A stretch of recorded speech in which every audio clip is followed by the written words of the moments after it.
Hi friends, marriage certificate ఎలా apply చేయాలి అనేది ఈరోజు తెలుసుకుందాం. సో దానికి ముందుగా ఏమిటంటే మన దగ్గరలో ఉన్న రిజిస్టర్ ఆఫీస్ దగ్గరికి వెళ్ళి వాళ్ళ దగ్గర స్లాట్ తీసుకోవాలి.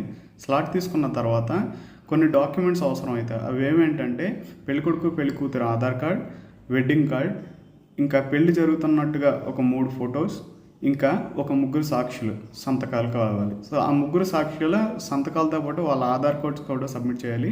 ప్లస్ ఒక పాస్పోర్ట్ ఫొటోస్, ఇద్దరిది పెళ్ళికొడుకు పెళ్ళికూతురు పాస్పోర్ట్ ఫొటోస్ కూడా కావాలి.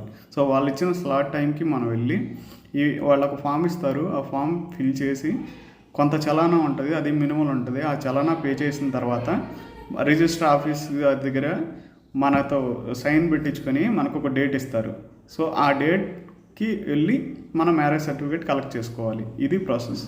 నా వీడియో కనుక నచ్చినట్లయితే లైక్ చేసి, షేర్ చేసి, సబ్స్క్రైబ్ చేయండి. Thank you.